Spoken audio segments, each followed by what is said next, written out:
सो जय हिंद एवरीवन। ठीक है, तो हमने जहाँ से छोड़ा था वहाँ से पिकअप करेंगे। डिफेंस नवंबर के डिफेंस अफेयर्स कर रहे थे। हमारी 7-8 स्लाइड्स इसकी बच गई थी, तो लेट्स कंप्लीट इट। ठीक है, तो Vayusena Nagar Nagpur organises Indian air force Airfest 2022। Even in the last class I told you कि जो डिफेंस अफेयर्स होते हैं बहुत स्टैटिक अफेयर्स होते हैं। इनमें कोई ज़्यादा चीज़ कंसेप्चुअल नहीं है, there's nothing conceptual about it। ज़्यादा से ज़्यादा क्या होगा, मैपिंग का क्वेश्चन आ जाएगा, या फिर किसके बीच में एक्सरसाइजेज हुई ये आ जाएंगी आपके बीच में, या फिर व्हाट वाज द रीज़न, या फिर किसी फ्रिगेट या किसी डिस्ट्रॉयर ने पर्टिकुलरली पार्टिसिपेट करा था, ये क्वेश्चन आएंगे। तो more or less these are just facts, nothing else. Facts के अलावा इसमें कुछ नहीं होता है, कुछ भी कंसेप्ट नहीं लगता है। कंसेप्ट लगेगा जब आप करंट अफेयर्स पॉलिटी से लिंक करके कुछ क्वेश्चन बनता है, या हिस्ट्री का कुछ लिंक करके। फॉर एग्जाम्पल, जब राखी गढ़ी की साइट फाइंड आउट हुई थी जो सबसे बड़ी हो गई थी, it became bigger than Mohenjodaro and Harappa, तो फिर राखी गढ़ी का एक सवाल उठाया जा सकता है, एक स्टेटमेंट, और एक हड़प्पा का उठाया जा सकता है, या हड़प्पन कल्चर का उठाया जा सकता है, हड़प्पन नेचर का उठाया जा सकता है। जब इन दोनों को आप कंबाइन करते हो then it becomes a difficult question. CDS के जो जनरली जो क्वेश्चंस है they are relatively very easy when you compare to the depth जिसमें सीएससी पूछता है। सीएससी में ये क्वेश्चंस आपको ज़्यादा मिलेंगे जहाँ पर 2 ऑप्शन, 3 ऑप्शन, 4 ऑप्शन वाले क्वेश्चन है। सीडीएस का स्टैंडर्ड 2019 के बाद 2000, जस्ट अ सेक,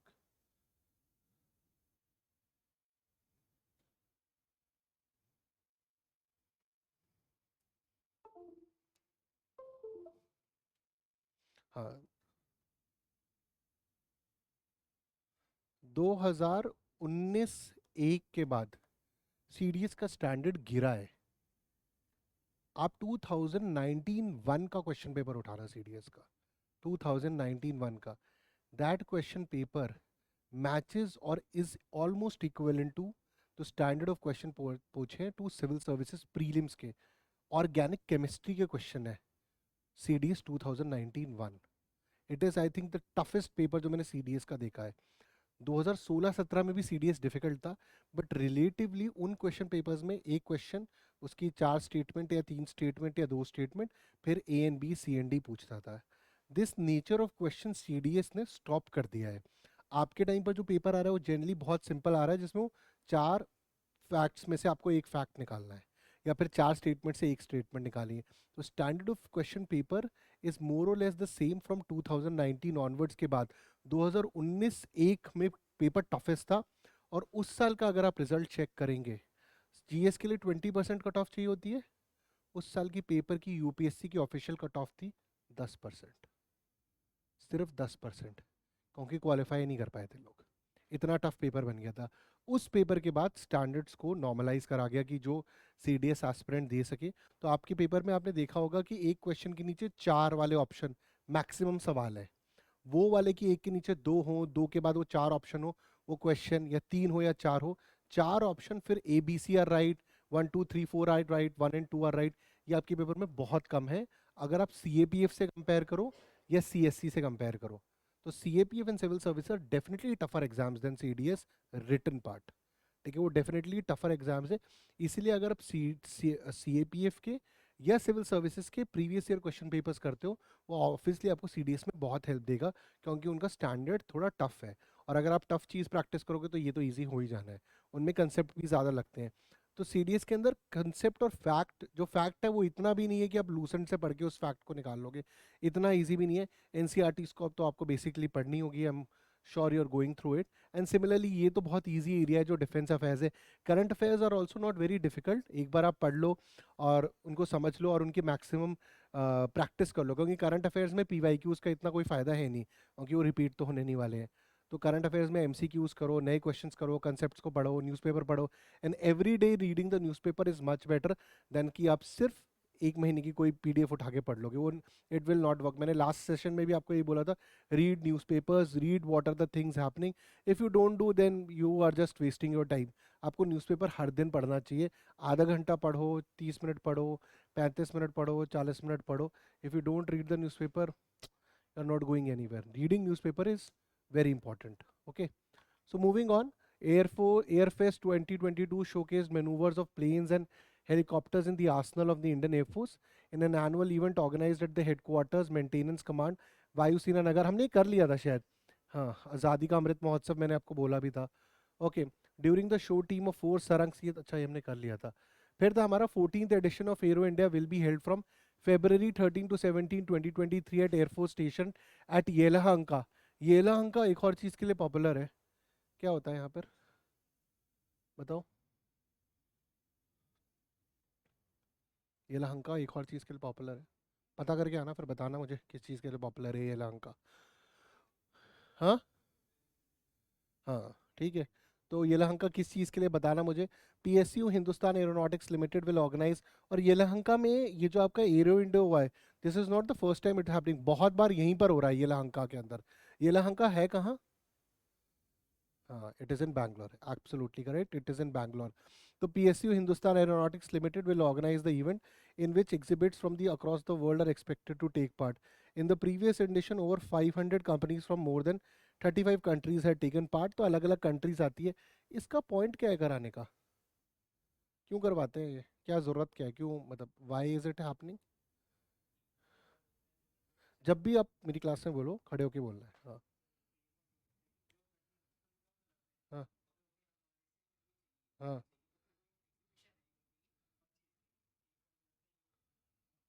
हम उनसे लेंगे कि वो हमसे लेंगे? ठीक है, बट फाइटर्स के अंदर तो मोस्ट ऑफ द कंट्रीज जैसे पार्टिसिपेट कर रही है, उनके प्रोडक्ट्स मोर और लेस हमसे अच्छे हैं।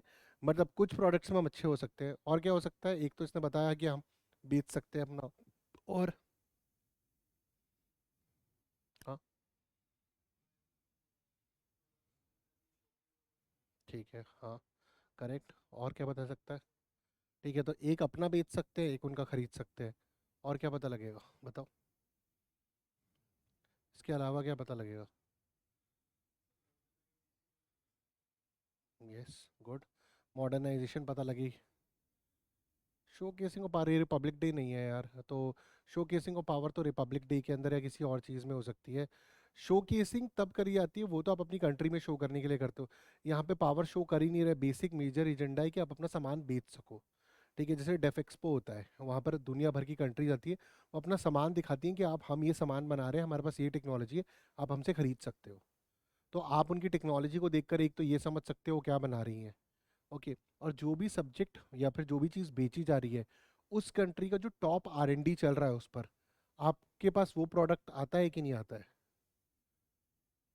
तुम्हें क्या लगता है, जो, अगर तुम अमेरिका और अमेरिका का जो टॉप मोस्ट फाइटर है या जो टॉप मोस्ट टेक्नोलॉजी है, इस एग्जीबिशन के अंदर वो लेके आएंगे आपको दिखाने के लिए कि आप खरीद सकते हो ये?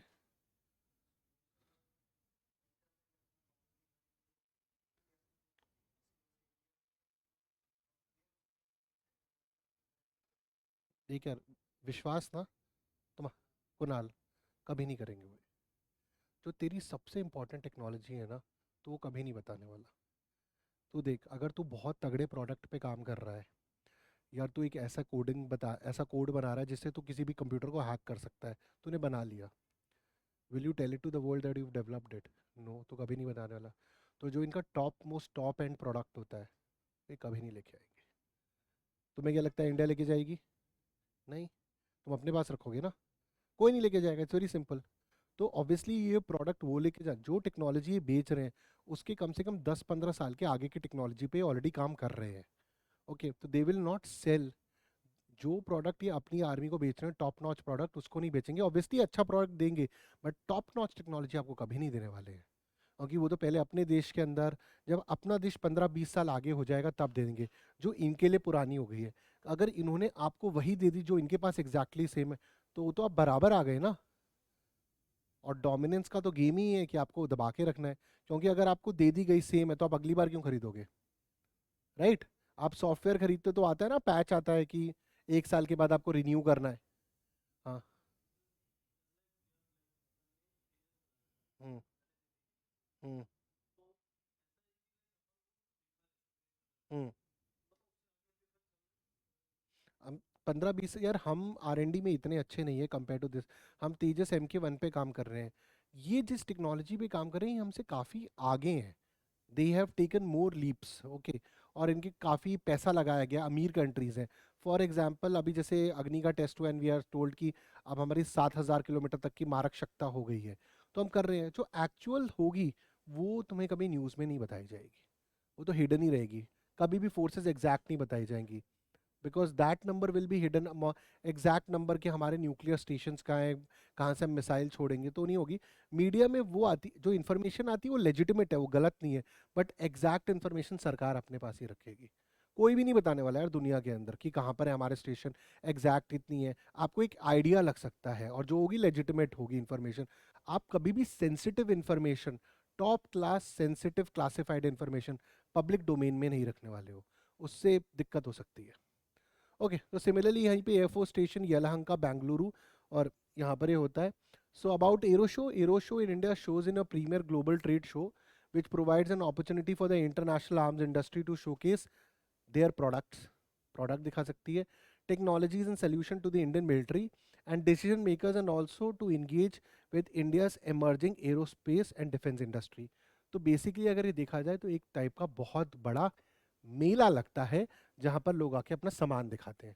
जैसे कि इसने बोला था, मेला नहीं होता है, मेला। आप इसको हमारे लैंग्वेज में मेला हो गया, इनकी लैंग्वेज में आप एग्जीबिशन मान लो, बहुत बड़ी चीज़ मान लो, जहाँ पर लोग आके प्रोडक्ट्स दिखाएंगे। अब इसका फ़ायदा ये होता है कि फ्रांस ये बेच रहा है, अर्जेंटीना ये बेच रहा है। फॉर एग्जाम्पल, कल मैच हुआ तो वो दोनों याद है मेरे को, ठीक है। फॉर एग्जाम्पल फ्रांस और अर्जेंटीना ये बेच रहा है। अब दोनों ये सेम सामान बेच रहा है, तो फिर मैं ये देखूंगा ना दाम किसके अच्छे हैं। दिस इज़ वेरी सिमिलर, जब आप मम्मी के साथ जाते हो और वो 4 दुकानें घुमाती है सब्जी खरीदने के लिए, सेम 50 पैसा बचाने के लिए। अब आपको लग रहा होगा यार 50 पैसा, 1 रुपया 2 रुपये मम्मी क्यों बना रही है, बट ओवरऑल तुम्हारी मदर्स का एक बजट है, उस पर चलती है। ऐसे ही कंट्री का बजट है, तो वहाँ पर अगर वो 2 3 5 10 करोड़ सस्ता होगा, तो 10 करोड़ इंटू 100 चीज़ खरीदी जाएंगी, तो आप सोचो कितना इम्पैक्ट हो जाएगा। अगर एक प्रोडक्ट में 10 करोड़ बच रहा है और आप इसे 100 खरीदने वाले हो, तो कितने पैसे बच गए। एग्जैक्टली तो इसीलिए बहुत ज़्यादा यहाँ पर आप चीज़ों को देखते हो, आपको आइडिया लगता है टेक्नोलॉजी क्या चल रही है, क्या क्या चीज़ें खरीदी जा सकती है, और हम भी शोकेस कर सकते हैं अपना। तो that is what is arrow India 2020, and it is Asia's biggest air show. तो ये भी हो गया आपके लिए एक fact. Okay, humanitarian assistance and disaster relief, ये HADR का एक एग्जाम में फुल फॉर्म पूछा गया था, ठीक है। Humanitarian assistance and disaster relief, अभी तो नहीं, ये humanitarian assistant and disaster relief आपको आगे चल के SSB में बहुत काम आएगा। जब आप टैट की स्टोरीज बनाओगे वहाँ पर बहुत यूज़ होता है। अभी तो कुछ खास यूज़ नहीं है आपको, अभी तो सिर्फ एक फैक्ट ही है ये। तो humanitarian assistance and disaster relief क्या हो गया। ह्यूमैनिटेरियन असिस्टेंस, जैसे आपने कोविड में हेल्प करी, किसी देश के अंदर कुछ हादसा हो गया, उसके अंदर आप हेल्प कर रहे हो, पानी पहुँचा रहे हो, कोविड की दवाइयाँ पहुँचा रहे हो। इंडिया के अंदर इसका एग्जाम्पल क्या हुआ, जब केरला में फ्लड्स आए थे तो हमारी आर्मी नेवी पहुंची हुई थी, उत्तराखंड में आए थे तो हम पहुंचे हुए थे। इसको बोलते हैं HADR। सारी फोर्सेस करती हैं ये, CAPF भी करती है ये। ओके, CAPF में कितनी फोर्सेस हैं, 5, ठीक है। ओके, अब वो MHA की वेबसाइट तो कुछ और भी डालती है वैसे। तो anyways, commenced at air force station Agra, Samanvay 2022 will promote synergistic approach towards HADR by various national and regional stakeholders involved in disaster management, including civil administration, armed forces, NDMA, NIDM, NDRF, DRDO, BRO, IMD, NRS and INCOIS।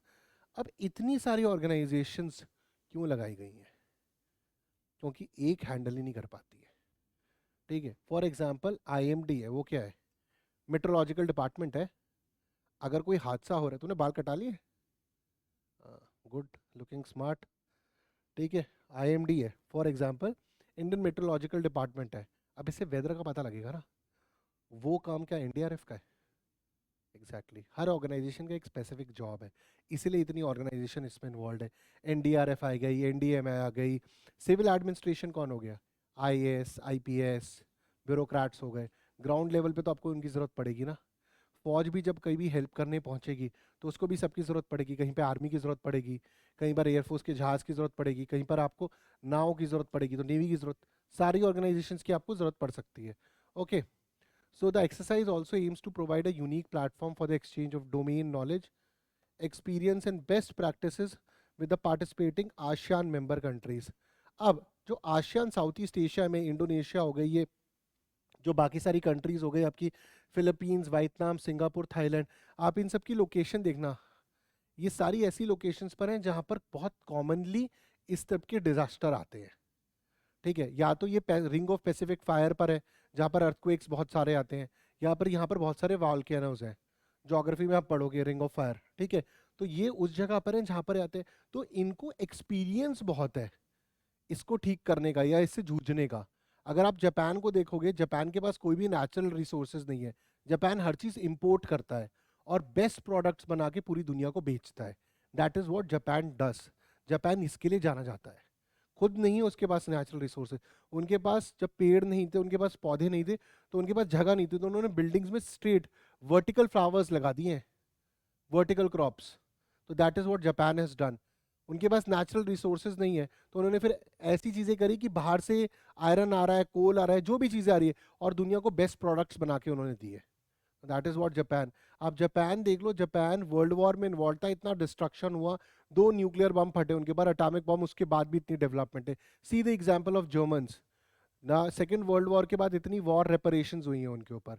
War reparations का मतलब है, अगर आपने जंग में मेरे participate करा और आप हार गए, तो मैं ये जो जंग का ठीक रहा है आपके सर पे फोड़ दूंगा, बोलूंगा कि आपकी वजह से 100 करोड़ का 500 करोड़ का नुकसान है, पहले तो आप ये 500 करोड़ भरोगे, उसके बाद इतनी सारे आप पर लगाऊंगा सैंक्शंस कि आने वाले दिनों में आप ये धंधा नहीं कर सकते, ये नहीं कर सकते, और करोगे तो मुझे इतना पैसा दोगे। तो जर्मनी पे लगा, जापान पे लगा, उसके बावजूद ये इतने डेवलप्ड बने। तो obviously there is a lot of, आप R&D देख लो, दुनिया के बेस्ट इंजीनियर्स जर्मनी से आते हैं, world's best car making companies come from Germany. तो कभी भी वो मैच द फॉलोइंग के अंदर आए। तो सिमिलरली इसी तरीके से इन कंट्रीज को एक्सपीरियंस है, जापान को। तो डोमेन नॉलेज एक शेयर कर सकते हो। डोमेन नॉलेज का मतलब क्या है शेयर करने का? What is domain knowledge sharing? बिल्कुल, बहुत बढ़िया example. Okay, Indian army to train dogs and kites to identify foreign drones. अभी रिसेंटली एक इंडियन डॉग था who in an operation he expired. क्या नाम था उसका? हाँ, बताओ। लेफ्टिनेंट जनरल दुआ साहब ने भी उसको शेयर करा था, उसकी फोटो को। बताओ, एग्जैक्ट नाम बताओ।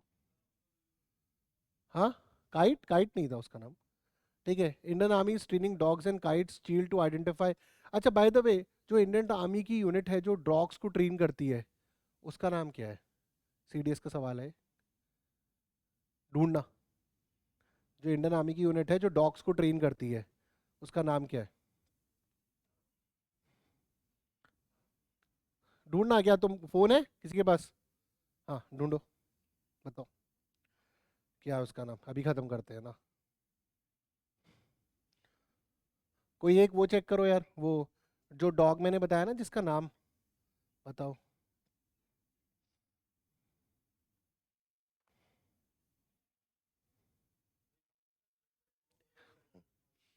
RVC ना?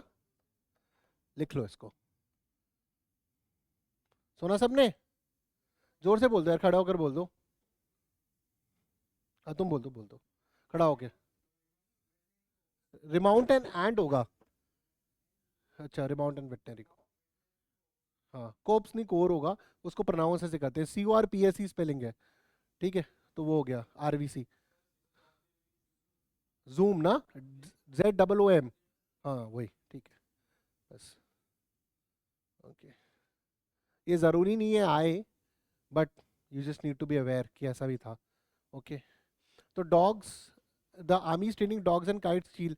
अभी ये चील वाली न्यूज़ तो बहुत थी, ट्विटर पे थी, जिसके अंदर एक चील ने पूरा का पूरा ड्रोन डिस्ट्रॉय कर दिया था। उसको ट्रेनिंग दे रही है आर्मी कि चील्स को ट्रेनिंग दी जाए कि जो ड्रोन आता है, ड्रोन को कैसे तोड़ सकता है, बिखेर सकता है। ये तो आर्मी कर ही रही है, जस्ट इमेजिन। ओके, तो identify and destroy the drones. The dogs alert the army about after the hearing of noise of the drones, and the kite is used to identify the location of drones. Okay, the kite named Arjun was trained and demonstrated during the ongoing 18th edition of India-US Joint Training Exercise Yuddh Abhyas 2022 in Oli. Oli कहाँ पर है? Good. तो ओली के अंदर इन्होंने testing दिखाई, तो कुत्ते क्या है, भौंकने लग जाते हैं कि ड्रोन आ रहा है आवाज़ सुन के। और उसके बाद ये जो आपका है काइट, यानी कि जो चील है, ये उड़ती है और उसको, ड्रोन को खराब कर देती है, तोड़ देती है। तो क्वाइट ट्रेनिंग। ओके, और यहाँ पे पहली बार टेस्ट हुआ आपका 18th एडिशन, 18वां edition Indo US joint training exercise Yudh Abhyas 2022। उसके बाद India successfully test ballistic missile defence interceptor. What is the difference between cruise and ballistic missile? बताओ।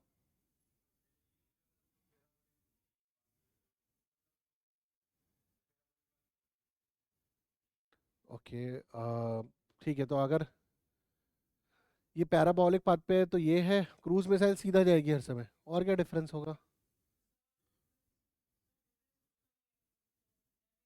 हाँ हाँ, ठीक है, वो तो चलो मैं क्रूज मिसाइल में भी डैमेज बढ़ा सकता हूँ, और क्या होगा? हाँ, रेंज उसने कवर कर लिया वही, ठीक है। तब one of the other difference is that तुमने बोला डैमेज का, cruise missile basically pin point target के लिए करी जाती है। फॉर एग्जांपल, अभी जैसे हम इंदिरापुरम में हैं, ठीक है, अब इंदिरापुरम के अंदर मुझे स्पेसिफिकली मान लिया जाए शक्तिगढ़ 4 को ही टारगेट करना है, और दूसरा है कि मुझे पूरे गाजियाबाद को उड़ाना है, फॉर एग्जांपल, मतलब जस्ट हाइपोथेटिकली समझा रहा हूँ मैं आपको, ठीक है। तो अगर हमें बड़े इलाके को उड़ाना है जिसके अंदर ऑब्वियसली ब्लास्टिक मिसाइल में कोलैटरल डैमेज बहुत होगा, कि अगर आपकी मिसाइल गिरती है तो ऑब्वियसली दूसरे इलाके भी खराब हो सकते हैं। क्रूज मिसाइल बहुत पिन पॉइंट टारगेटेड है। The error probability BrahMos missile की बहुत कम है। एरर प्रोबेबिलिटी मतलब जैसे कि आपका टारगेटेड टू नंबर को आप टारगेट कर रहे हो, तो एरर प्रोबेबिलिटी बहुत कम है, तो यानी कि सही निशाने पे लगेगी। बट बेलास्टिक मिसाइल के अंदर फोकस पिन पॉइंट टारगेट से ज़्यादा बड़े टारगेट पर होता है, आपको बड़े इलाकों का। और जिस तरह इसने बोला कि वो आपकी बेलास्टिक मिसाइल जो होती है वो अर्थ के बाहर एटमॉस्फेयर से निकल के फिर वापस अपने टारगेट की तरफ जाती है, और लंबे एरिया को कवर करने के लिए जैसे आपको 5,000, 4,000, 3,000, उसमें आपको बेलास्टिक मिसाइल्स चाहिए। ह्यूज डैमेज करने के लिए आपको बेलास्टिक मिसाइल्स चाहिए। तो that is the basic thing. Cruise missiles का अगर आप देखोगे 200, 500, 600 किलोमीटर स्पेसिफिक, तो ये छोटी मिसाइल है, पिन पॉइंटेड मिसाइल है, टारगेटेड मिसाइल है, तो that is why it is called cruise missiles. कई बार इनको हम फायर एंड फॉरगेट मिसाइल्स ही बोलते हैं, आपने दबा दिया जाके टारगेट पे चली जाएंगी। You might not be able to change or deviate the path of the missile, ये भी होता है इसके अंदर। तो वो अब डिपेंड करता है किस टाइप की मिसाइल है, कि आपने छोड़ दिया और अब उसके पाथ को चेंज कर सकते हो नहीं कर सकते हो, तो वो तो मिसाइल के बेसिक्स पर डिपेंड करेगा। तो एनीवेज, तो DRDO conducted a successful maiden flight test of ballistic missile defense interceptor। अब ये ballistic missile defense interceptor यानी कि जो बाहर से मिसाइल आ रही है ये उसको रोकेगा। तो इसमें कुछ ज़्यादा कुछ होता नहीं है, आपका एक रेडार सिस्टम होता है जो इंटरसेप्ट करता है इतने किलोमीटर से आ रही है, और आपका एक मिसाइल सेंटर होता है, बहुत ही साधारण भाषा में समझा रहा हूँ, वो एक मिसाइल छोड़ता है और उस मिसाइल को ख़त्म कर देता है। काफ़ी टाइम से हम टेस्टिंग कर रहे हैं इसका। एक आपने एग्जाम्पल देखा होगा, इसका बहुत ही सिंपल एग्जाम्पल है इसराइल का आयरन डोम सिस्टम, वो यही करता है। हाँ, S-400 ट्रायम्फ, हाँ। आयरन डोम सिस्टम तो बहुत ही छोटा सिस्टम है अगर हम S-400 से कंपेयर करें। तो बेलास्टिक मिसाइल डिफेंस, अब इसमें लिखा हुआ है फेज 2 ऑफ बेलास्टिक मिसाइल, तो ये कौन सी मिसाइल को रोकने के लिए? बेलास्टिक मिसाइल को। एग्जाम में क्या लिख सकता है? क्रूज लिख सकता है। Okay, interceptor AD-1 with large kill attitude bracket from APJ Abdul Kalam island, Orissa की कोस्ट पे। AD-1 is a long range interceptor missile designed for both low exo-atmospheric and endo-atmospheric interception। एक्सो और एंडो में क्या फर्क है? अर्थ के एटमॉस्फेयर के बाहर, अर्थ के एटमॉस्फेयर के अंदर, दोनों को कर सकता है वो intercept of long range ballistic missiles as well as aircraft. ये कैच हो जाता है, इसको बनाएगा वो MCQ में। आपने मिसाइल मिसाइल पढ़ा, वो नीचे एक स्टेटमेंट और डाल देगा कि ये एयरक्राफ्ट के ऊपर भी एक्शन कर सकता है। अगर आपने पूरी न्यूज़ डिटेल में नहीं पढ़ी है या नहीं याद करी है तो आपका आंसर गलत हो जाएगा। आप बोलोगे यार मिसाइल तक ही पढ़ा था, मिसाइल तो सही था, सिस्टम का नाम भी बैलिस्टिक मिसाइल डिफेंस इंटरसेप्टर है, एयरक्राफ्ट तो लिखा ही नहीं है।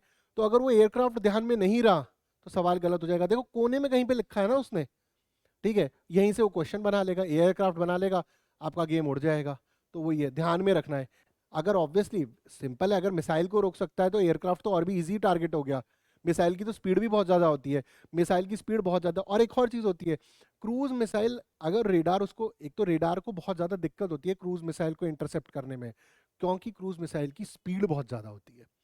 और दूसरी, क्रूज मिसाइल को इंटरसेप्ट कर भी ले जाए then the bigger problems comes, कि उसकी तरफ दूसरी मिसाइल मारी जाए जो उसको ब्लास्ट करके खत्म कर दे, because the speed of cruise missile is very high. Okay, तो क्योंकि छोटी मिसाइल है, टारगेटेड मिसाइल है, speed can be of higher range. उसके बाद it is propelled by two stage solid motor and equipped with indigenously developed indigenously सबको पता है क्या मतलब होता है, भारत ने खुद बनाई है, ठीक है। Advance control system, navigation, guidance algorithm to precisely guide the vehicle to the target.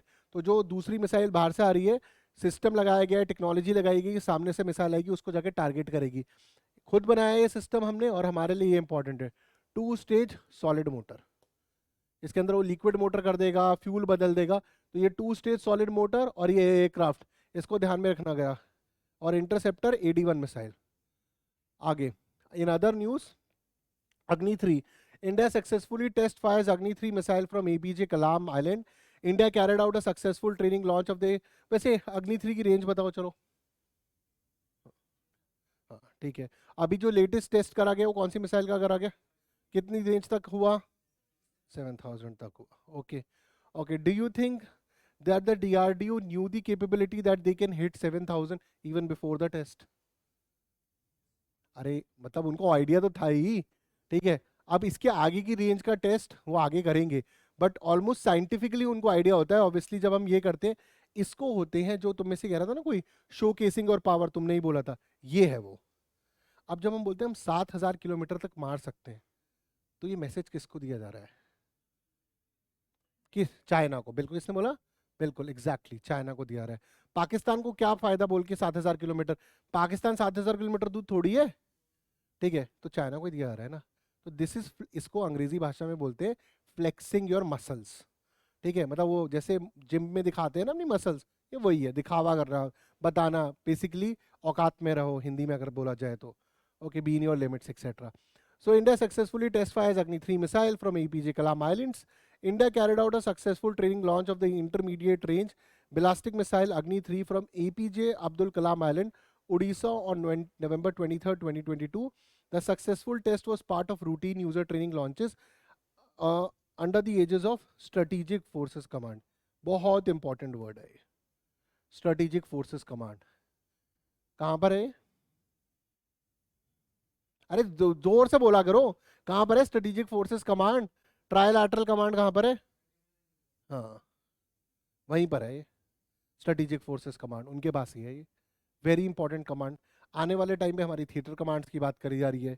अब वो कब बनेंगी वो तो आने वाला टाइम ही बताने वाला है कि थिएटर कमांड्स एग्जैक्टली हमारी कब बनेंगी।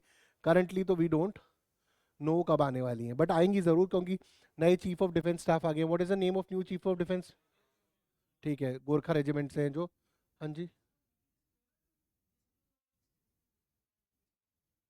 सबको पता है यार, सारी दुनिया। तो गूगल पे एग्जैक्ट लोकेशन थोड़ी आती है, कहाँ पर आती है? ये तो हम एज्यूम कर रहे हैं कि यहाँ पर ये है, ठीक है। वो तो एग्जाम्पशन है कि एजम्पशन क्या कि यहाँ पर उनका ऑफिस है। अब एग्जैक्ट लोकेशन कहाँ है, एग्जैक्ट मिसाइल कहाँ है, एग्जैक्टली वो करेंगे, वो तो किसी को भी नहीं पता। तो your question of asking that we know the location, ऐसे तो सबको पूरी दुनिया को पता है कि वो सेक्टर 51 है ना, वो यूएस का, उसमें बहुत सारी चीज़ें होती हैं, गूगल पे मिलता भी नहीं है। तो वो पता होने में और एक्चुअल पता होने में बहुत डिफरेंस है। अब वहाँ पर क्या चल रहा है, हमको लग रहा है ये अंडमान में, वो पता चला एक्चुअल काम दिल्ली में हो रहे हो, राइट। वो तो सिर्फ हम एज्यूम कर रहे हैं कि जो इन्फॉर्मेशन मैंने आपसे बोला ना, आप मुझे वो इन्फॉर्मेशन दे रहे हो जो पब्लिक डोमेन के अंदर है। अब हम सेक्टर 51 बोले हैं, कोई भी, पता चला यूएस के अंदर 3 सेक्टर्स और हैं ऐसे, और हम दिल्ली की बात करें, islands, Andaman is a important site because वहाँ से मिसाइल्स को लॉन्च करना या उड़ीसा से लॉन्च करना या अटैक करना to different country. For example जैसे ही आप अंडमान के पास आते हैं, साउथ ईस्ट एशिया और चाइना आपके पास बहुत हो जाता है। बट इट इज़ नॉट, ये कोई ज़रूरी नहीं है, हम तवांग में भी बना सकते हैं, सभी चाइना टारगेट हो सकता है। तो वो तो फौज को ही पता होगा, वो जहाँ पर भी रखना चाहेगा, और एग्जैक्ट लोकेशन तो आपको पता ही नहीं होगी, और जिसको पता होगी उस वो बता नहीं सकता, वो मतलब उसका तो वो काम ही है। क्लियर? एनीवेज, तो ये तो यार हमें बस पता है स्ट्रेटेजिक फोर्सेस कमांड, ठीक है। ये बेसिकली जो हमारी न्यूक्लियर मिसाइल्स है इन्हीं के पास है, इसी के अंडर है।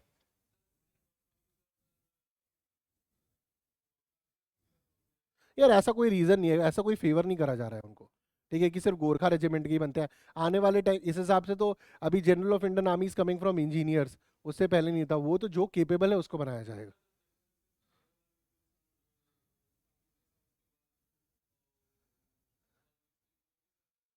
अरे तो अभी बहुत सारी यूनिट से अफसर बने हुए हैं यार, कोई जरूरी नहीं है। ऐसा कुछ नहीं होता है कि सिर्फ एक ही यूनिट से उठाए जाएंगे, कोई पार्शलिटी नहीं करी जा रही है। The person who is coming he is just a performer. Okay, so Kanpur 1 Indian Air Force Heritage Center being set up in Chandigarh has received vintage prototype aircraft Kanpur 1, ये है। Okay, this rare single engine machine had been designed and built by late Air Vice Marshal Harjinder Singh in 1958 and was in the position of Punjab Engineering College. तो just a fact news, Kanpur 1 कहाँ पर आया था? तो ये Indian air force के heritage centre के अंदर है, चंडीगढ़ के अंदर. Will be displayed along the other aircraft at the heritage centre. जैसे गाड़ियों की नहीं दिखाई जाती है, ऐसी जहाज़ों की है. तो जस्ट अ फैक्चुअल न्यूज़. वीरांगना सेवा केंद्र, ठीक है. तो वीरांगना सेवा केंद्र आपने, जब हमारा सैटरडे को सेशन था तो वहाँ पर कैप्टन रिया मैम आई थी, who is example of a Veer Nari. Okay. So Indian Army has launched a single window facility, Virangna Seva Kendra, for welfare and grievance redressal of Veer Naris, army wives. तो army wives who have lost their husbands in wars or in any of the operations, उनको वीर नारी बुलाया जाता है. ठीक है, इसको ध्यान में रखना है, पूछा जा सकता है आपसे. Indian Army, with the motto of taking care of our own no matter what, launched this facility. It will be available on Indian Army Veterans Portal. Veer Naris are employed as VSK staff to maintain an inherent connection with the beneficiaries. तो एक तरीके का single window system है. Single window system वही है जैसे कि आप बैंक में जाते हो तो एक विंडो पे ही आपका सारा काम हो जाएगा. वो आपको भगाए नहीं नीचे उस पे जाओ, 2 नंबर पे जाओ, 4 नंबर ऑफिस पे जाओ, 6 नंबर ऑफिस पे जाओ. एक ही विंडो है, उस पर आपने सारे पेपर दिए, जो भी चीज़ों की जरूरत है, चाहे वो CSD कैंटीन हो या कुछ भी पेपर हो, को करा जाए. ये क्यों करा जा रहा है? वीर नारियों को सम्मान देने के लिए कि जो उन्होंने अपनी खुद की सैक्रिफाइस करी, जो घर से उनकी सैक्रिफाइस हुई है, उनको भटका, मतलब भटके ना इधर उधर, सारी चीजें उनकी सुविधाएं एक जगह पर मिले. ओके. तो this is Veerangana Sewa Kendra for welfare and grievance redressal of Veer Naris. और ध्यान में रखें यहाँ पर आर्मी वाइफ्स की बात करी आ रही है. हाँ, वीर नारीज है. हाँ, तो इसमें कुछ नहीं होता. वीर नारीज जो होती हैं, क्या होता है, CSD कैंटीन के अंदर काफी सारे लोग काम करते हैं. तो इन CSD कैंटीन में जैसे किसी के हस्बैंड एक्सपायर हो गए तो उनको जॉब भी मिल जाती है. ठीक है. तो ये मतलब these are not very high profile jobs.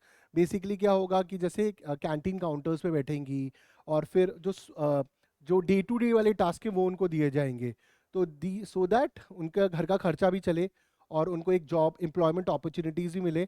और बेसिकली उनको स्किल सेट दिए जाते हैं. अगर उनको स्किल सेट वगैरह मिलेंगे तो उसको एक्वायर कर ले तो कहीं और भी आगे चल के काम करे जाए. तो this is a support from the armed forces to them. Clear? ठीक है. तो it will be available on Indian. तो we are employed as VSK staff. VSK ये Veerangana Sewa Kendra welfare of grievance redressal of Veer Naris. Okay. तो इनको जॉब भी मिल जाएगी, single counter भी बन गए, एक्सेट्रा.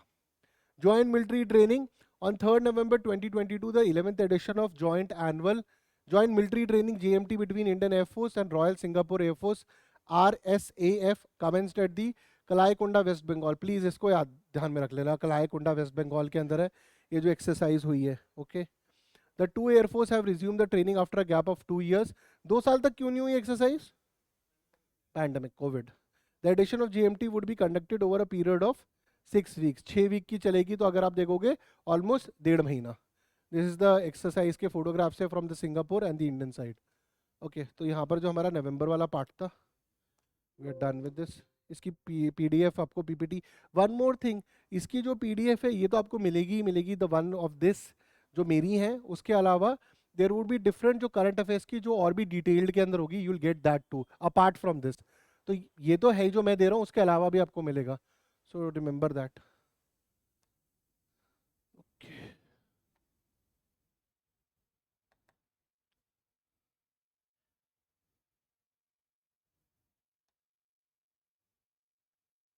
अब हम करेंगे सितंबर के, मतलब नवंबर था, सितंबर अक्टूबर हम खत्म करेंगे, देन वील मूव टू दिसंबर, क्योंकि उस दिन हमने नवंबर से स्टार्ट करा था. तो सितंबर अपना लास्ट CDS हुआ था ना, तो वील फिनिश सितंबर, देन वील फिनिश अक्टूबर. नवंबर आपने कर लिया, देन दिसंबर जो भी आगे आने वाले महीने हैं. ओके. तो सितंबर स्टार्ट करते हैं. चलो बताओ. रिसेंटली PM मोदी कमीशन, हाथ उठाना, commissioned IAC-1 which is also known as which of the following? INS Vikrant, INS Arihant, INS Vikramaditya, INS Kalavari. चलो. अरे यार मैंने पूछा, तुम्हें बोलना नहीं है, मैं पूछूंगा चुपचाप बैठे रहना, किसे भी पूछ लूंगा. You last one. INS Vikrant बोला है तुमने. ओके. यू, तुम्हारे पीछे गर्ल. हाँ, क्या नाम है आपका? आस्था. हाँ बताओ. A option. ठीक है. तो मोटा मोटा ये सबको पता है INS विक्रांत है. अगले वाले क्वेश्चन में मैं ऐसे ही करूंगा, बैठ जाओ. ओके. तो INS विक्रांत है. In the context of INS Vikrant consider the following statement. Earlier INS Vikrant was brought from Soviet union. The current IAC-1 is built by Mazagor Dock Limited.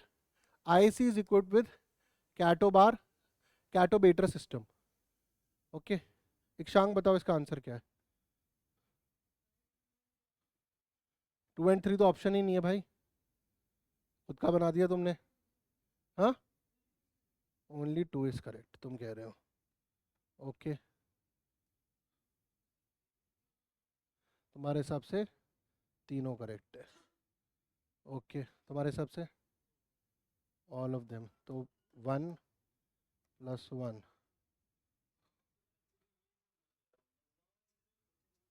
अरे तो मुझे आंसर बताओ। ठीक है, +1। बैठ जाओ, लास्ट वाले दोनों खड़े हो जाओ, बताओ। सी है, क्यों है सी?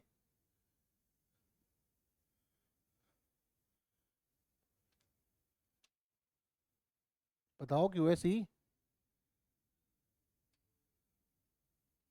कौन सा सी कह रहे हो तुम? ओनली 2। ठीक है, current IC is build by Mazagon dock limited, earlier INS was brought from Soviet Union, बाकी तुम्हें पता नहीं है। ठीक है, आईएनएस विक्रमादित्य का पूरा नाम बताओ क्या है? अरे यार उससे पूछा है ना, इंटरप्ट मत करो, मैं उससे पूछ रहा हूँ ना। आईएनएस विक्रमादित्य का पुराना नाम बताओ, लिखो, पता करके आऊंगा आईएनएस विक्रमादित्य के बारे में।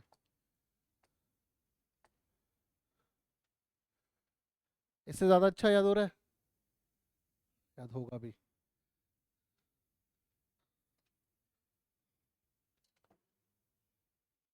बताओ बताओ, क्या आंसर है? दोनों खड़े हो जाओ, बताओ आंसर बताओ, एक एक करके बताओ।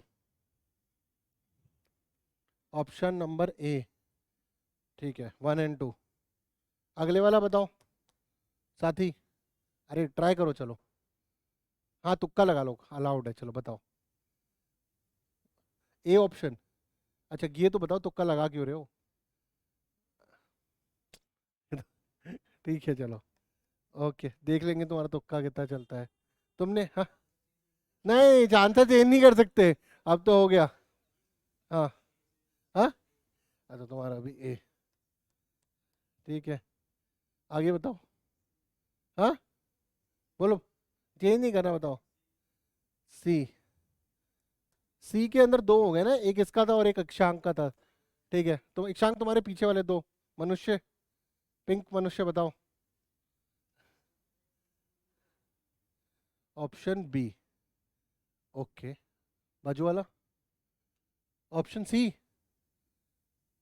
अच्छा तुमने तुमने क्या बोला था यार, बी ना? तुमने बोला बी, आई थिंक बी के पहले तुम सी का। ओके, कोई और ट्राई करना चाहता है जो? हाँ बताओ, चेंज नहीं हो सकता। ठीक है, ये में लग गया अब। ऑप्शन सी, ठीक है चलो, +1। हाँ, नहीं नहीं भाई, हो गया हो गया। ऑप्शन बी, ऑप्शन बी, हाँ, सी। ओके, तुम्हारा बी, बी के 3। गर्ल्स, यस, बताओ क्या है? ट्राई ए, अरे ट्राई करो चलो। ए, सी, ऐसे ही पता नहीं है? अच्छा ये नहीं पता तुम्हें, आईएनएस विक्रांत जो है, जो आया, ये खुद बनाया है कि मेरे रशिया से खरीदा है? हाँ, ठीक है, तो INS Vikrant was brought from Soviet union नहीं है, यूनाइटेड किंगडम इन 1961। वो आईएनएस विक्रांत 1 है, वो तो V1 है ना, आईएनएस V1 विक्रांत 1। ठीक है, the current IC is build by Mazagon dock limited नहीं, कोचीन शिपयार्ड लिमिटेड। ओके, उसके बाद IAC-1 is equipped with catobar system, is short take off. और हमने क्या पूछा था? इनकरेक्ट। किस किसने मिस करा था इनकरेक्ट? सबने। ठीक है, इनकरेक्ट पूछा हुआ था उसके अंदर, तो ऑल द अबव ये बेचारे जो दो थे, इनके तुक्के लगे हैं। ठीक है, इन्होंने यही सोच के बोला था कि सारे करेक्ट हैं। ठीक है, तो ये तीनों गलत है। आईएनएस विक्रांत ये वो है 1, तुम 1 से मत कंपेयर करना, वो तो अलग ही है, वो तो हमने खुद बनाया है। तो INS Vikrant was brought from Soviet union United kingdom in 1961। Current IAC is, अब तुम देख रहे हो, ये IAC-1 है, वो नया वाला, वो जो तुम विक्रांत जो अभी वाला है वो है IAC-1। वो Cochin shipyard limited, IAC-1 is equipped with stobar system, short take off but assistant recovery, not the other system. Okay. तो INS Vikrant IC-1 extra information. Prime Minister commissions India's first indigenous aircraft carrier INS Indian naval ship Vikrant. कहाँ पर करा गया? कोच्चि में. The older INS Vikrant was India's first aircraft carrier brought from UK and commissioned in 1961. इससे उठाया था वो. समझ में आ रहा है कैसे बनेगा क्वेश्चन? दोनों में आपको कंफ्यूज करने के लिए. तो ओल्डर INS विक्रांत कहाँ से लिया गया? यूके से लिया गया. 1961 में कमीशन हुआ. आईएस पता नहीं यार, विकिपीडिया का मुझे. तो IAC-1 INS Vikrant is the largest warship ever been built in the maritime history of India. It is, ये तो मैंने PIB से ले रखा है यार. Also the first indigenously designed and built aircraft carrier for Indian navy. Okay. It is build by Cochin shipyard limited. Public sector. इसका जो स्टील है वो भी सेल से आया है. एक पर्टिकुलर टाइप का स्टील भी यूज हुआ है इसके अंदर. तो मेरे को याद नहीं आ रहा, अगर देखता हूँ इसमें वो है, इसमें नहीं है वो. एनीवेज, तो it is build by Cochin shipyard limited, a public sector shipyard under ministry of port shipping and water. Over 76% of the material and equipment on the board is indigenous. यानी कि 76% इंडियन है, बाकी 24% हमने आउटसोर्स करा है, बाहर से लिया है मतलब. IAC uses short takeoff but assistant recovery STOBAR aircraft operation mode that uses a ski jump for the launching aircraft. It can accommodate 30 aircraft on board. इसमें कौन से एयरक्राफ्ट हैं? Fighter jets. हाँ, इसमें कौन से फाइटर जेट्स रखे हुए हैं? ना नहीं, दूसरा एक. हाँ बताओ.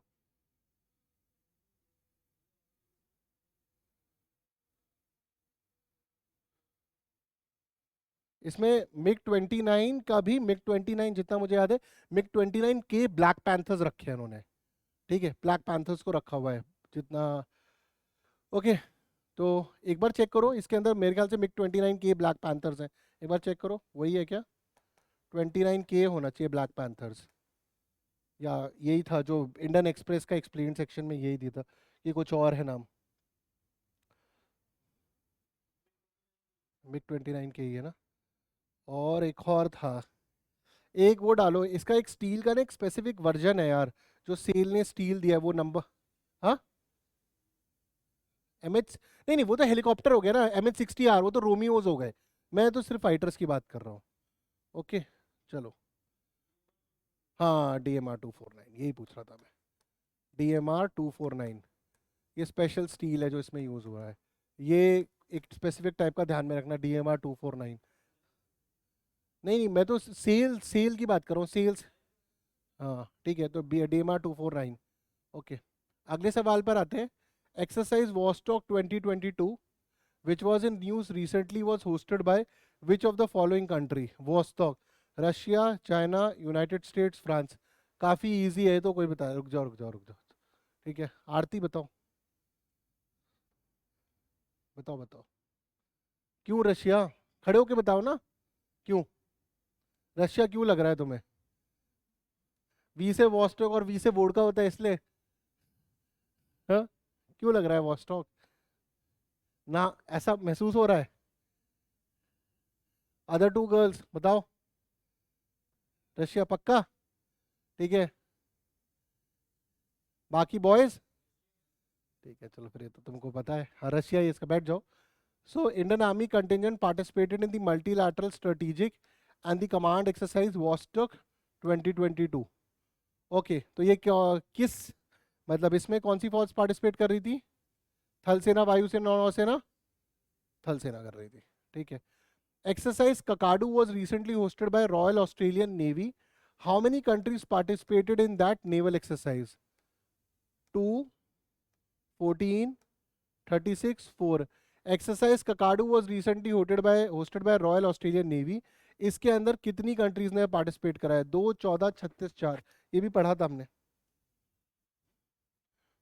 हाथ खड़ा करो, बताओ.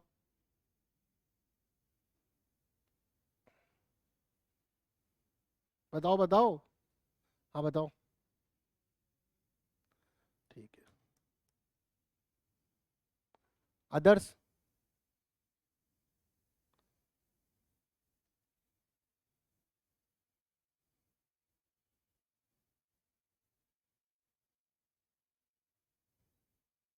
चलो गैस ही कर लो. डी. एक ने बोला। और बताओ। 14।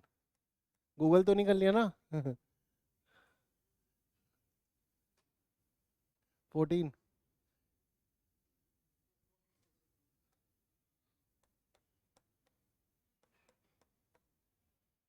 और लास्ट रो क्या कर रहे हो? 14। हाँ 14 14 14 ही कर रहे हैं। तुमने सबको आंसर बता दिया है क्या? ये सब 14 14 ही कर रहे हैं।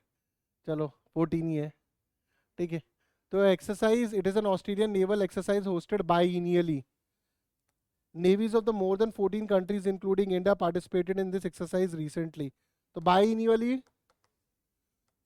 once साल में, वो तो बाय एनुअल है। 2 साल में अगर एक बार होती तो बाय इनियल, बाय एनुअल 1 साल में 2 बार। Okay. JIMEX, a bilateral naval exercise between India and Japan, was conducted in which of the following place? Bay of Bengal, Arabian Sea, South China Sea, Tasmania Sea. JIMEX, पहली बात इससे हमें क्या क्या information मिल रही है, पिछले क्वेश्चन पे भी चलते हैं। इस वाले से क्या क्या इन्फॉर्मेशन मिली कि एक्सरसाइज ककाडू जो है किसने होस्ट करवाई? रॉयल ऑस्ट्रेलियन नेवी ने करवाई। इसमें कितनी कंट्रीज ने पार्टिसिपेट करा? 14 कंट्रीज ने पार्टिसिपेट करा। ये एक्सरसाइज बाय एनुअल होता है कि बाय इनियल होता है? बाय इनियल होता है। इंडिया ने पार्टिसिपेट करा, 14 कंट्री थी। अगला सवाल कहता है कि बायलैटरल एक्सरसाइज हुई। बायलैटरल मतलब 2 कंट्रीज पार्टिसिपेट कर रही है। इसमें करी भारत और जापान ने। एक्सरसाइज का नाम है जिमिक्स। आपको बताना है कहां पर कराई गई है। Bay of Bengal. अब ये जो क्वेश्चंस आप देख रहे हो, these are typical CDS questions जो आप अपने पेपर के अंदर देखते हो, एग्जैक्टली वही है, रेप्लिका है उसका। Bay of Bengal, Arabian sea, South China sea, Tasmania sea. बताओ। ठीक है, बे ऑफ बंगाल में 2 पीपल। और बताओ। बे ऑफ बंगाल। चलो बी, ए ऑप्शन कितने लोग हैं? हाथ खड़े करो। ठीक है, B option. B B B B. C, D. C तो चाइना होने ही नहीं देगा। ठीक है, सी में तो बवाल मच ज्यादा। ठीक है, तो बे ऑफ बंगाल ही है इसका answer. So the 6th edition of Japan Indo maritime exercise 2022 JIMEX hosted by Indian Navy concluded in Bay of Bengal. अगला सवाल, एक्सरसाइज पर्वत प्रहार which was in news recently is associated with which of the following? Indian Army, Assam Rifles, ITBP, Indian Air Force. पर्वत प्रहार तो something related to mountains है। ठीक है, इंडियन आर्मी वाले कितने हैं? इंडियन आर्मी वाले हैं 4 के आसपास। Assam rifles, okay. ITBP maximum है आपके। इंडियन एयरफोर्स, कोई भी नहीं है इंडियन एयरफोर्स का। So Indian army.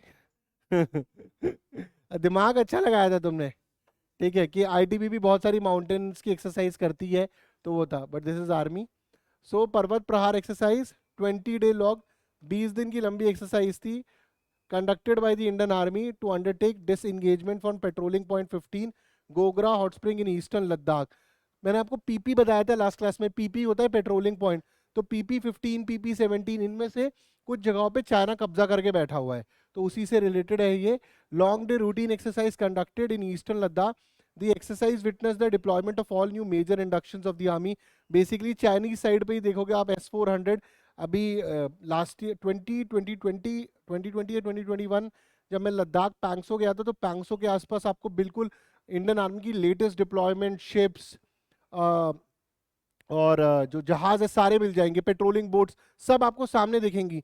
Civilian area से थोड़ा ही दूर है उनका इंडियन आर्मी का, लेटेस्ट इक्विपमेंट में दिखेंगी टू फाइट देम। ओके, अगला, cabinet committee on security has recently cleared Tejas mark 2 project. Tejas mark 2 is of the which generation aircraft? ये तो मुझसे कोई पूछ रहा था ना, तेजस में क्या डेवलपमेंट हो रही है। This is that. 4th generation है, 4.5 है, 5th है, 6th है। 6th जनरेशन कितने लोग हैं? हाथ खड़ा करो। 6th। 5th जनरेशन तेजस मार्क 2, ढंग से खड़ा करो। 4 5, चलो 5 लोग। अरे मैं पूछूंगा 4.5, 4.5 वाले कितने हैं? ठीक है, राउंड 10।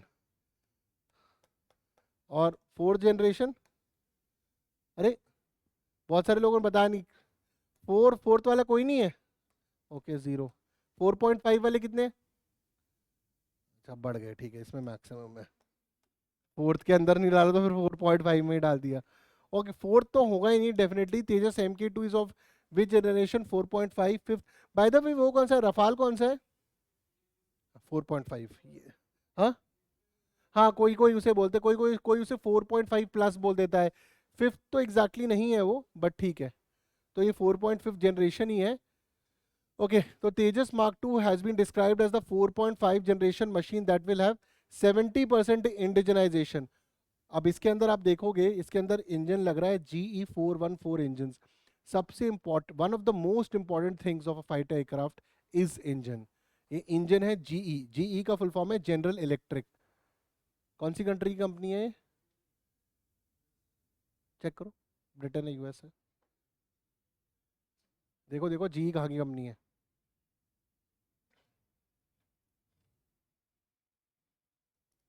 GE कहाँ की कंपनी है,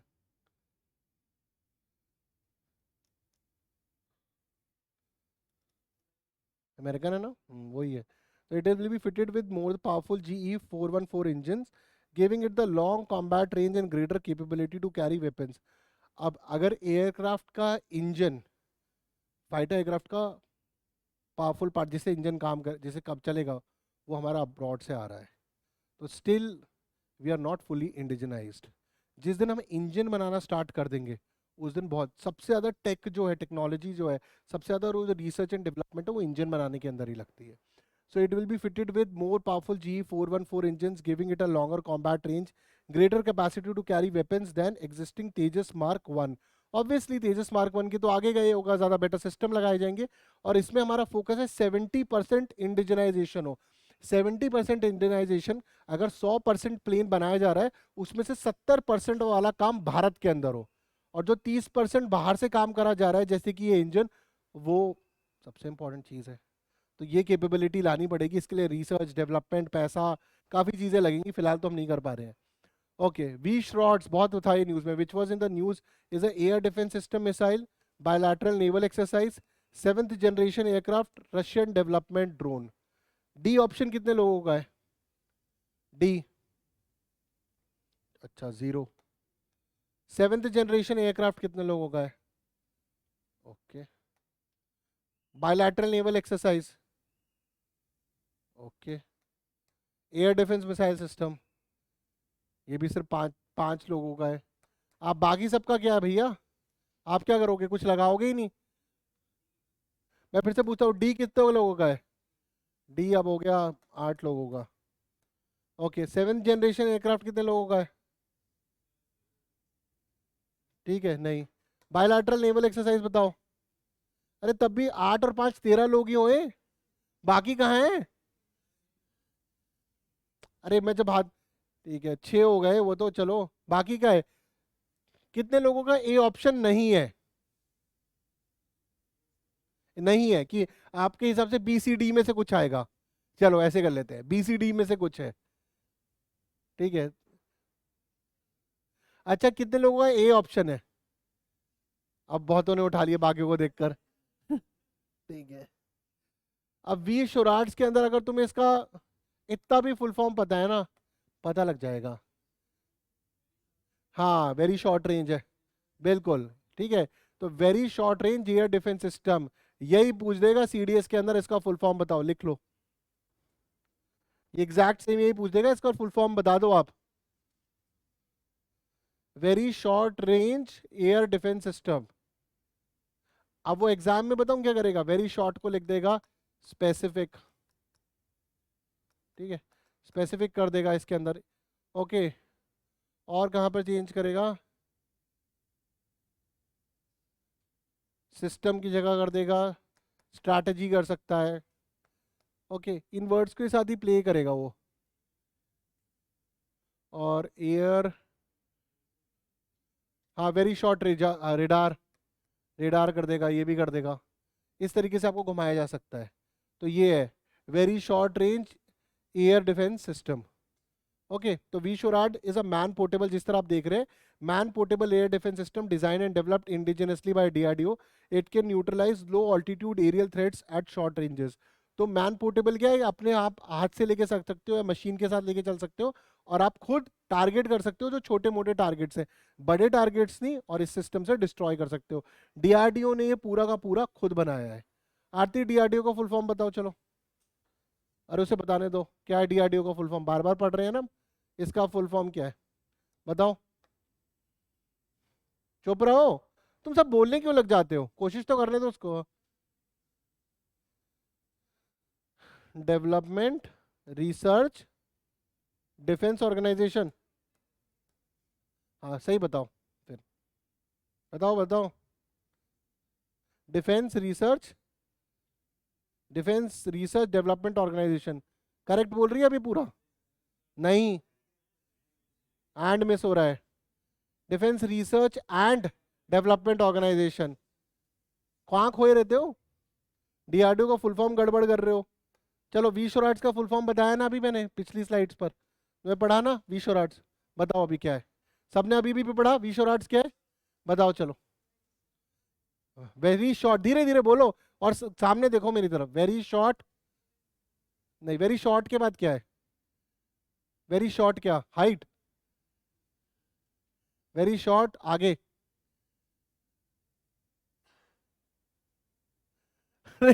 सामने लिखा है भाई वेरी शॉर्ट, आर से बताओ क्या है, आर से क्या बनेगा, वेरी शॉर्ट रेंज, आगे क्या है, एडीएस का बताओ, air defence system, very short range air defence system. कल पूछूंगा तो बता दोगे ना, ठीक है बैठ जाओ। ओके, बाकी सबको पता लग गया डीआरडीओ वी शोराट्स क्या है, ओके चलो। Rohini RH-200 which was in news recently is ISRO's orbital project, sounding rocket, Indonesian aircraft, India Israel developed drone। Rohini RH, एक सेकेंड यार, और रोहिणी RH-200 क्या है, न्यूज में थी, इसरो का ऑर्बिटल प्रोजेक्ट है, एक रॉकेट है, इंडोनेशियन एयरक्राफ्ट है, इंडिया इजराइल का एक ड्रोन है। ड्रोन कितने लोगों को लगता है, okay only one. Indonesian aircraft, Indonesian aircraft, sounding rocket, अरे कर लो हाथ ठीक है, तीन, इसरो ऑर्बिटल प्रोजेक्ट। तुम इसलिए बोल रहे हो ना उसमें नाम रोहिणी है इसलिए, और तुमने सुना है किसी सैटेलाइट का नाम, चलो ओके।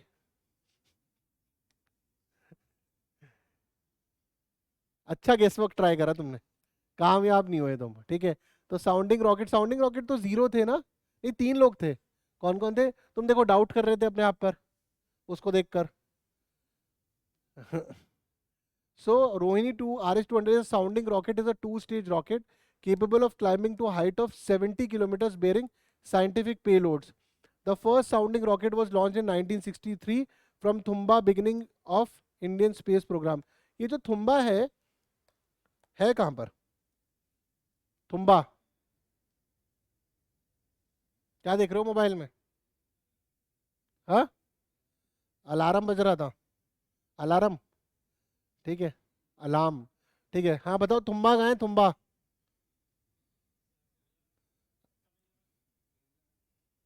एग्जैक्ट बताओ मुझे कहाँ है तुम्बा, कहाँ पर है केरला में, तिरुवनंतपुरम में है, कहाँ पर है, चेक करो कहाँ है तुम्बा, करो करो करो चेक करो करो तुम्बा कहाँ है, कोई एक कर लो बस यार, तुम्हारे हाथ में फोन था ना, चेक करो, चेक करके ही बताया है तो ये जो प्रोजेक्ट है किसका, ये प्रोजेक्ट इसरो का है, किसका है ये साउंडिंग रॉकेट, अरे इसरो का ही तो है RH-200। तो तुमने, ये तो था orbital project, sounding rocket system है, नीचे न्यूज देखो ना, तुम्बा की तो है 63 लॉन्चिंग, 70 किलोमीटर तक पहुंचा रहा है वो पेलोड्स को। पेलोड वर्ड किसके लिए होता है, पेलोड का मतलब है रॉकेट अपने साथ क्या क्या सामान ऊपर लेके जा सकता है, उसको पेलोड बोलते हैं। ओके, क्या आवाज, आवाज निकालता है, हाँ आवाज निकालता है, आवाज, हाँ आवाज, उन्हें वो रॉकेट निकलता है, साउंडिंग वही है भैया, आवाज, और कुछ नहीं उसका अलग मतलब, नो डिफरेंट मीनिंग, ओके। तो RH-200 sounding rocket is a 2 stage rocket capable of climbing the height of 70 kilometre, bearing scientific payload समझ में आ गया। जैसे रॉकेट होता है, अगर आप सैटेलाइट को भी देखते हो, उसके अंदर जो रॉकेट लगता है वो उसको ऊपर हाइट तक लेके जाता है। फिर अलग अलग चेंबर्स होते हैं, सॉलिड, लिक्विड, लिक्विड, अलग अलग चेंबर उसको अलग अलग स्पीड देते हैं। अगर अब तुमने यार वो अक्षय कुमार की कौन सी मूवी थी उसमें भी दिखाया, हाँ मिशन मंगल में भी उसने दिखाया ना, अलग अलग चेंबर्स होते हैं जो उसको धक्का देके आगे पहुंचाएंगे, फिर और धक्का देंगे आगे पहुंचाएंगे, वैसे ही है ये। ओके, तो exercise synergy which was in news is related to which of the following?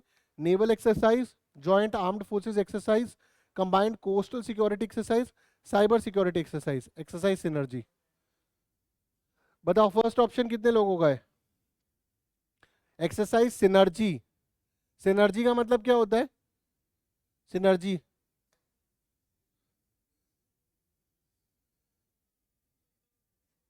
हाँ एक मिनट बोलने दो से, हाँ। इन टैंडम, हाँ ठीक है, हेल्पिंग ईच अदर, जिससे और ग्रोथ होगी, क्लियर। तो ये नेवल एक्सरसाइज कितने लोगों का ऑप्शन है? नेवल एक्सरसाइज, एक्सरसाइज सिनर्जी, बताओ।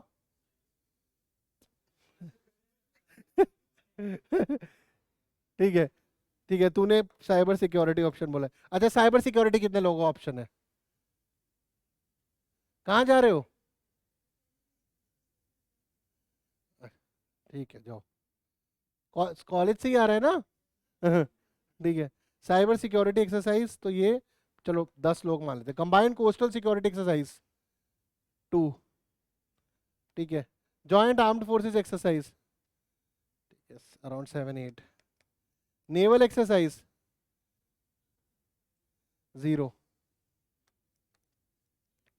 हाँ ए आंसर होगा? ए आंसर नहीं होगा, ठीक है। साइबर सिक्योरिटी एक्सरसाइज है एक्सरसाइज सिनर्जी। सो अगला है, India hosted exercise synergy with collaboration with which country? Singapore, USA, Russia, five eyes countries. हाँ, ए ऑप्शन कितने लोगों का है? एक का। बी कितने लोगों का है? यूएसए, एक का। सी रशिया कितने लोगों का है? 118। फाइव आइज कंट्रीज कितने का है? फाइव आइज कंट्री है क्या, बता।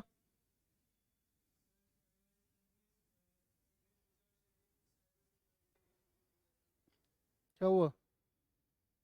हाँ, हाँ, अच्छा अच्छा, घर जाना है, ओके ओके। मुझे पता नहीं रहता यार, मैं तो, हाँ। ठीक है ठीक है, कमिंग, ठीक है। तुम बताया करो भैया, मेरी क्लास मैं तो पढ़ाता रहता हूँ, भूल ही आता हूँ, ठीक है। Singapore, okay. So India hosted exercise synergy. तो आप, रिसेंटली इंडियन कंप्यूटर, अरे ये सर्टेन याद है, पिछली क्लास में हमने बात करी थी इसकी, सर्टेन। अच्छा तुम्हारा नहीं वो, सॉरी सॉरी, डिफरेंट। वो एसएसबी बैच को मैं टैट सिखा रहा था, उसमें था। ये जो सर्टेन है, computer emergency response system, CERT-In. India में जब भी कोई साइबर अटैक होता है तो ये है रिस्पांस सिस्टम, बहुत इंपॉर्टेंट ऑर्गेनाइजेशन है। एक और ऑर्गेनाइजेशन है जो शायद आपने सुनी ना हो, उसको कुछ लोगों ने सुनी हो, या फिर जिसने मेरी कोई अन अकेडमी क्लास देखी हो, इसको बुलाते हैं एनटीआरओ। एनटीआरओ किसके अंडर है?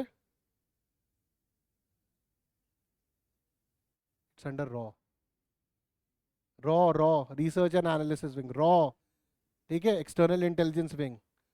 तो एनटीआरओ, ठीक है। अब मैं ये तो नहीं बता सकती एग्जैक्टली एनटीआरओ क्या करता है, वो आप जाकर पढ़ लेना अपने खाली वक्त के अंदर, ठीक है। तो CERT In hosted synergy cyber security exercise in collaboration with cyber security agency of Singapore. 13 countries ने इसमें पार्टिसिपेट करा था। It was conducted as part of the international counter ransomware initiative. इस रैंसमवेयर को भी आपको समझाऊंगा क्या होता है। Resilience working group led by the leadership of national security council secretariat. It aims, ये भी बहुत इंपॉर्टेंट ऑर्गेनाइजेशन है, national security council secretariat. It AIIMS to accelerate cooperation to counter ransomware. अब मैं आपको बताता हूँ रैंसमवेयर क्या है। कितने बच्चे इस क्लास में बिहार से हैं? यूपी बिहार, चलो ठीक है। आपको याद है कि जब हम 1990 में जाते हैं तो अपहरण की इंडस्ट्री होती थी, किडनैपिंग की इंडस्ट्री होती थी जो यूपी बिहार में एग्जिस्ट करती थी। It was a proper industry. तो रैंसमवेयर क्या करता है, आपका जो डेटा है, जो कंप्यूटर का डेटा है, उसका अपहरण कर लेता है, ठीक है, और उसके खिलाफ बोलते हैं कि अगर आपको ये डेटा चाहिए तो इसके लिए आपको फिर मतलब पैसे देने पड़ेंगे, ठीक है। ओके, तो ये जब ऑब्वियसली हम लोगों पे नहीं करता है, रैंसमवेयर ये बेसिकली करते हैं बड़ी बड़ी ऑर्गेनाइजेशन को। फॉर एग्जांपल इन्फोसिस हो गया, एप्पल हो गया, जिनका बहुत ही ज़्यादा सेंसिटिव डेटा है कंपनी का, या फिर इंडियन गवर्नमेंट का सेंसिटिव डेटा है। रैंसमवेयर में इस डेटा को ले लिया जाता है और फिर ब्लैकमेल करा जाता है कि अगर आपको ये डेटा वापस चाहिए तो हमें दे दो। अगर वो बोलती है कि मुझे नहीं चाहिए, फिर ये बोलते हैं कि इसे हम ब्लैक मार्केट के ऊपर, या लोगों को जो सेंसिटिव डेटा है जैसे उनका पासवर्ड हो गया, उनकी पर्सनल इन्फॉर्मेशन हो गई, उनके फोटोग्राफ्स हो गए, उनके एसबीआई के अकाउंट पासवर्ड, अलग अलग चीज़ें, इसको हम ओपन में बेच देंगे और फिर लोगों का घाटा होगा। ऑब्वियसली अगर ये डेटा बाहर चला जाता है तो उस कंपनी के ऊपर जिस पर आपका विश्वास था, जिस पर आपने वो डेटा दिया, वो क्वेश्चन मार्क हो जाती है। तो रैंसमवेयर में आपके डेटा पे लग जाता है लॉक, फिर आपको पैसे देके छुड़ाना पड़ता है। तो this is what we call the ransomware initiative. 2017 16-17 के टाइम पे बहुत सारे ये आपके, रुक जाओ, this was around, ransomware popular हुआ था 17 के टाइम पे, बहुत बहुत इंडिया में अटैक्स हुए थे। Okay, next is national security council secretariat. This is one of the top most bodies, और आगे चल के जब हमारी थिएटर कमांड्स आएंगी और नेशनल सिक्योरिटी डॉक्ट्रिन आएगी, भारत की करंटली कोई भी नेशनल सिक्योरिटी डॉक्ट्रिन नहीं है, ना ही हमारी नेशनल साइबर डॉक्ट्रिन फिलहाल है। आने वाले वक्त में हमारी नेशनल सिक्योरिटी डॉक्ट्रिन पक्का आएगी, जो बहुत ज़रूरत है। नेशनल सिक्योरिटी डॉक्ट्रिन में ये बताया जाएगा कि भारत के अंदर जो एनर्जी सेक्टर है, अलग अलग सेक्टर्स हैं, इनकी सिक्योरिटी कैसे करी जाए। नेशनल सिक्योरिटी सिर्फ बॉर्डर की सिक्योरिटी नहीं है। अगर आप सोचते हो कि ये सिर्फ आर्मी, नेवी, एयरफोर्स की जिम्मेदारी है, तो आपकी बहुत ही मायोपिक सोच है, आप बहुत छोटा सोच रहे हो। नेशनल सिक्योरिटी एक बहुत बड़ी चीज़ है। अगर आपके पावर प्लांट्स को टारगेट करके उड़ाया जा सकता है तो वो आपकी पावर सिक्योरिटी पे क्वेश्चन है। अगर आपकी कंट्री के अंदर मान लिया जाए बीमारी फैलाई जाती थी, अगर हम सोचें कि कोविड ही एक तरीके का बायोलॉजिकल वॉरफेयर था, आप सबको बिना अटैक करे मार दिया जाए, तो ये बायोलॉजिकल वॉरफेयर हो सकता है। इन्वायरमेंटल सिक्योरिटी हो सकती है, आपके नेशनल स्टॉक एक्सचेंज को गिरा दिया जाए, आपकी साइबर सिक्योरिटी से सारी वॉल्स, साइबर जो वॉल्स है उनको तोड़ दिया जाए, तो आपके साइबर थ्रेट्स हो सकते हैं। This all will become a part of national security doctrine जब वो आएगी। नेशनल सिक्योरिटी डॉक्ट्रिन को अमेरिका में नेशनल सिक्योरिटी स्ट्रैटेजी बोलते हैं, जो फिलहाल भारत के पास नहीं है, आने वाले वक्त में आएगी। ये ऑर्गेनाइजेशन उसके अंदर बहुत इंपॉर्टेंट रोल प्ले करेगी, जिसको हम बोल रहे हैं नेशनल सिक्योरिटी काउंसिल सेक्रेटेरिएट। और सर्टेन का ध्यान में रखना, full form computer energy response system certain hosted synergy. Okay, ये सारी चीजें याद हुई आपको? आई थिंक क्वेश्चंस में इजीली याद हो जाएगा। रोहिणी RH-200 क्या है, ओके, उसके बाद V-SHORAD क्या है, एंड तेजस Mark 2 कौन से जनरेशन का है compare to the normal information. तो इसके अंदर जो जो हमने पिछली बार करा था, पिछली बार मैं सिर्फ आपको इंफॉर्मेशन दे रहा था, इसमें मैं इंफॉर्मेशन भी दे रहा हूँ और MCQ में कर दिए। तो fact is easier to remember when you do with MCQ। जो कंसेप्ट वाले करंट अफेयर्स होंगे उस पर हम बात करेंगे। अब ये मतलब किस देश में एक्सरसाइज हुई, ज्यादा कंसेप्ट है नहीं, तो आर यू अंडरस्टैंडिंग? ये इजियर है, ये ज्यादा अंडरस्टैंडिंग है ना, ठीक है। तो जो अब मैं करंट अफेयर्स को ऐसे डिवाइड करूंगा, जो बिल्कुल फैक्ट होगा ना, जिसमें कोई सर पैर है नहीं, उसको हम करेंगे ऐसे। जहां पर एक्सप्लेनेशन होगी, जैसे इंडिया फ्रांस मोदी जी मिलने जा रहे हैं, वहां पे 4 चीजें होंगी कि इंडिया फ्रांस की रिलेशनशिप क्या है, क्या हो रहा है, दिस एंड दैट, या फिर कुछ भी। जहां पर कंसेप्ट लगेगा, जहां पॉलिटी लगेगी, हिस्ट्री, वो मैं आपको समझाऊंगा। ये वाले हम MCQ के थ्रू करेंगे, so that it's easier for you to grab. Thank you. हाँ हाँ, PDF में शेयर कर दूंगा आकर्ष के साथ, and you will get it.